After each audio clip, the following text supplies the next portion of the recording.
let's talk about the Finder's Stone trilogy for Forgotten Realms by Kate Novak and Jeff Grubb. This is an early series of Forgotten Realms novels. Azure Bonds is from 1988. There had been 2 or 3 Forgotten Realms novels out before Azure Bonds, certainly Dark Walk of Moonshae, and possibly Spellfire or Crystal Shard by the first Drizzt book. I forget the exact order. There've also been Quag Keeper Greyhawk novels. So these are very early in terms of tie-in D&D novels, and you can see that as a curse, tie-in fiction, or as a blessing. This is a trilogy in the sense that it is connected. It shares characters and plot points, but it is a loose trilogy in that it dips between plots. Particularly number 1 and 3 are quite closely connected in terms of characters and main plot points.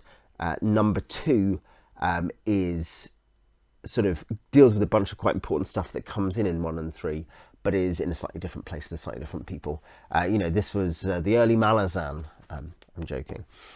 So these are fun pulp adventure novels. I have reviewed Azure Bonds before. If you want a slightly more detailed discussion of just that, I have a review of that. These are about, Azure Bonds is about a amnesiac warrior for hire called Alias, who doesn't remember very much before, a few weeks before, and she teams up with an unlikely group of companions due to trying to learn about the mysterious blue bonds she has, blue tattoos. You can see on these, there's some blue tattoos, slightly out of focus. Clyde Caldwell paintings on the front covers, which are pretty good. I quite like Clyde Caldwell, whilst kind of thinking he's cheesy. I genuinely quite like him, whilst also genuinely thinking he's quite cheesy. But Alias connects with the halfling bard Rustkettle, Olive Rustkettle, the southern mage Akabar, and the oddly silent lizardman Dragonbait. And there are people out to get them, particularly based around a dark figure, dark power called Moanda.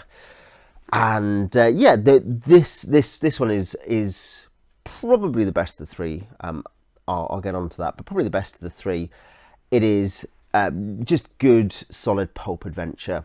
It has a lot of D&D flavour, for good and for bad. I think I find the same actually. I found the same when I read Homeland by Salvatore, which is the 4th Drizzt book, but the first chronologically. That sometimes you can tell there's an attempt to show rules happening in the world, and sometimes this works quite nicely, sometimes it's a bit forced.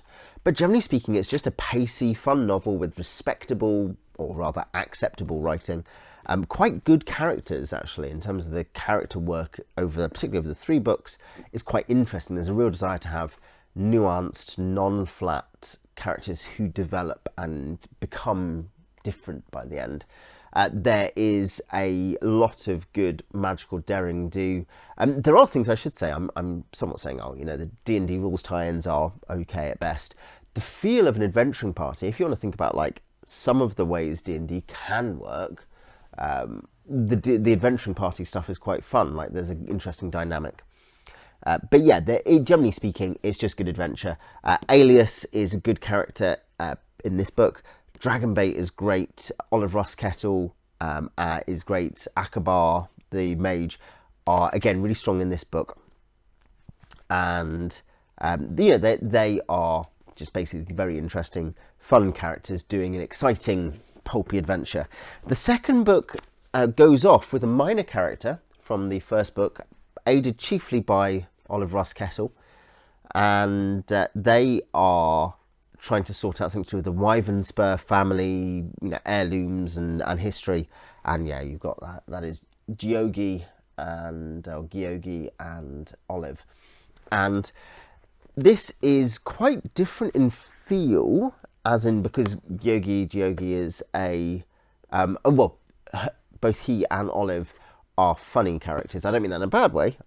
It can be quite bad, but they're both characters with a funnier look at life. But particularly Gyogi, there's something almost accidentally Discworldish at points about the way in which this slightly hapless but increasingly competent young noble sees the world. He's a bit like, what's going on? Okay, I better deal with this. Somewhat, coming through by a mixture of luck and skill. And yeah, that's it. this is just quite fun. It has a different feel as well. There's mystery in all three of these books, particularly effectively in the first two books, and it's surprisingly good mystery actually for what is very pulpy fantasy. And here, that is what's pushed into mostly, is who's doing what, why are things happening, who on earth are these weird characters, why are things so confusing in a engaging, entertaining way. And the family dynamics of Gyogi, Wyvern, Spur are very fun as well. Finally, the Song of the Saurials, which has a different Saurial. It has this Saurial on the front, rather than, it also has Alias there and a character who's a new main in this character in this book. This is slightly weaker than the other two, basically because there's a bunch of pacing and structural problems that indicate, I don't know, it's got a perfectly interesting plot, lots of interesting elements. The writing is as okay or solid as ever. There's a bunch of inventive, fun things. There's some good different sections in different areas. There's a dungeon crawl. There's some new environments. You get planar stuff. There's loads of cool stuff. It doesn't hang together amazingly well, is the one thing. So you have good stuff connected to good stuff, connected to okay stuff, but it's all a bit, the links are tenuous. And it also sort of just ends. Like the last couple of chapters are very much like, it's time to finish. I guess we better do that. So it's okay. That's like, it's fun. It's still not a bad novel by any means because it's pacey. It's a quick read. You're not going to get bored by it. The characters, where they are the characters you already know, and the new characters, or the semi-new characters, are kind of entertaining and fun. Alias and Akbar and Olive and Dragonbait are back in this. They are listed on the back. Alias the swordswoman, Akbar the mage, Dragonbait the paladin, and Ruskettle the thief. Alias spends about half the novel being moderately irritating, and just that, there's a thing where the character arc is being worked through, but it's not necessarily wholly successful. And Akbar goes back and forth on how engaging or interesting he is. And in amidst this, there's tropes of stupid misunderstanding, which classic romance trope actually. This isn't a romance, but classic romance trope of forced misunderstanding by the authors, and that doesn't really work. But the basic stuff that's happening in it is quite fun. There's some interesting stuff you see, world stuff.